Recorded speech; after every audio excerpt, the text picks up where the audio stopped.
Serikali ina mpango gani wa kujenga vituo vya polisi kata za Kenyamanyori, Nyandoto, Ketare, Sabasaba na Nkende ili kuimarisha ulinzi? Naibu Waziri wa wizara hii Ayub Mohamed Mahmud na majibu ya serikali. Asante sana Mheshimiwa Naibu Spika. Mheshimiwa Naibu Spika, kwa niaba ya Waziri wa Mambo ya Ndani ya Nchi, napenda kujibu swali la Mheshimiwa Esther Nicholas Matiko, mbunge wa Tarime mjini kama ifuatavyo. Mheshimiwa Naibu Spika, lengo la serikali ni kujenga vituo vya polisi vya daraja C katika kila kata na wadi hapa nchini. Utaratibu huu unashirikisha Jeshi la Polisi, Ofisi ya Rais TAMISEMI, wananchi na wadau werevu wa usalama. Katika eneo la polisi kata ya Nyandoto limepimwa na limepatiwa hati miliki, na kwa sasa serikali inatafuta fedha kwa ajili ya ujenzi wa kituo. Ujenzi wa vituo vya polisi kata ya Kenyamanyori na Nkende unasubiri kupatiwa hati za viwanja toka halmashauri ya mji Tarime ili serikali iweze kutenga fedha toka kwenye bajeti kwa ajili ya ujenzi. Aidha, kwa kata za Ketare na Sabasaba hakuna maeneo yaliyotengwa na halmashauri ya mji kwa ajili ya ujenzi wa vituo vya polisi. Mheshimiwa Mwenyekiti, Mheshimiwa Naibu Spika, naomba kuwasilisha. Mheshimiwa Esther Nicholas Matiko, swala nyongeza. Nakushukuru sana Mheshimiwa Naibu Spika, kama ambavyo niliuliza siku mbili zilizopita kwamba mji wa Tarime unapanuka na kumekuwa na ongezeko la watu na shughuli za kiuchumi kama vile biashara, madini, pamoja na uzalishaji mbalimbali, ufugaji na kilimo, na tupo pembezoni kwa maana mpakani na nchi jirani ya Kenya, na hivyo kunawezekana kuwepo na uhalifu na vitu vingine. Sasa naishukuru serikali kwa kuweza kutenga au kutoa rai ya kujenga kituo cha polisi kwenye kata ya Nyandoto, lakini uhalisia kata ya Kenyamanyori, Kitale kuna uchimbaji wa madini pale, lakini kata ya Nkende ndio pale tuna mnada wa Magena, lakini pia tuna ile airstrip. Kwa hiyo kuna umuhimu kabisa wa kujenga vituo pale vya polisi. Nataka kujua ni lini sasa, pamoja kama tujengee Nyandoto, serikali haioni haja ya kutuongezea walau vituo viwili kwenye hizo kata 4 kwa hivyo ambazo tayari vinasubiria hati, kwa maana ya Kenyamanyori na Nkende, ili tupate vituo vitatu kizingatia tupo mpakani mwa nchi.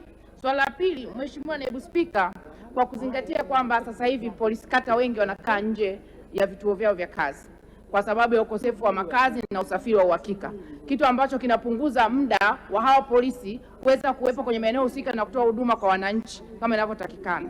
Je, serikali imejipangaje kuhakikisha kwamba inajenga nyumba za makazi kwa hao polisi kata pamoja na kutoa usafiri wa uhakika, aidha pikipiki au gari, ili sasa waweze kutoa huduma, wawe karibu na wananchi, waweze kuimarisha usalama, kulinda mali za wananchi, lakini zaidi kutekeleza zana ya polisi jamii?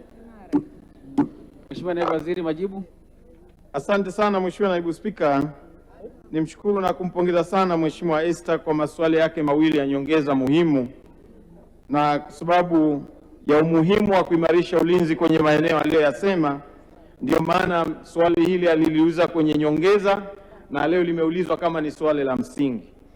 Mheshimiwa Naibu Spika, serikali inaona haja ya kujenga vituo kwenye maeneo ya kata hizo mbili za ziada alizozitamka na takriban nchi nzima kama jibu la msingi tulivyoeleza. Lakini nataka nimwahidi Mheshimiwa Esther kwamba tuko tayari kushirikiana na wananchi wa maeneo hayo na halmashauri ili kusudi tuhakikishe kwamba tunakwenda kujenga vituo vya polisi kwenye maeneo hayo na kupunguza hali ya uhalifu kama ambavyo ameeleza. Kwa upande wa pili wa swali lake, swali la makazi pamoja na usafiri, Mheshimiwa Naibu Spika, serikali ina mpango mkubwa sana wa kujenga makazi ya askari polisi nchi nzima, na kama tulivyoeleza kwenye majibu ya maswali yaliyopita kwamba ujenzi huo umeanza katika ngazi ya mkoa, unaendelea pia katika ngazi za wilaya na katika ngazi za kata. Kwa sasa bado serikali hatujaanza ujenzi katika kiwango kikubwa, ila kwenye baadhi ya vituo tumeanza ujenzi katika kiwango kidogo. Lakini vile vile serikali inaendelea kutoa fedha za posho la nyumba kwa kila askari ambaye amekosa nyumba ya serikali kupitia Jeshi la Polisi. Sambamba na hilo, kwa sababu ya mazingira ya askari wetu kwa sasa, serikali inaendelea kutoa posho la mazingira magumu, ikiwa ni sehemu ya kuwapa motisha askari wetu kuweza kupata mazingira mazuri zaidi. Mheshimiwa Naibu Spika, kwa upande wa usafiri, serikali inaendelea na jitihada ya kupata usafiri kwa maana ya vyombo vya moto kwa askari wa kuanzia kata hadi katika ngazi ya Jeshi la Polisi Taifa. Kwa mwaka huu wa fedha, serikali imetoa pikipiki 185 nchi nzima, pikipiki ambazo zinasaidia katika ngazi mbalimbali za vituo na baadhi ya kata. Na kwa mwaka wa fedha ujao wa 2026/27 serikali inakusudia imetenga bilioni 6, na nataka nimwahidi Mheshimiwa Esther kwamba na kata hizi alizozitamka tutazipatia pikipiki katika pikipiki tutakazopata. Kwa upande wa usafiri wa magari, Mheshimiwa Naibu Spika, serikali imenunua magari 108 ambayo yako njiani yanakuja, yatakayogaiwa kwenye vitengo mbalimbali muhimu na baadhi ya maeneo yatakayohitaji usafiri kwa mujibu wa hali ya usalama wa maeneo hayo. Vile vile serikali imetenga bajeti ya shilingi bilioni 30 kwa mwaka wa fedha 2026/27 kuendelea kununua magari kwa lengo la kuwarahisishia askari na kuwahudumia wananchi vizuri na kupunguza changamoto ya kiusalama nchini. Mheshimiwa Naibu Spika, naomba kuwasilisha. Asante sana Mheshimiwa Bunge, nawaona lakini muda wetu umekwisha na orodha ndefu ya wachangiaji. Tunaendelea wizara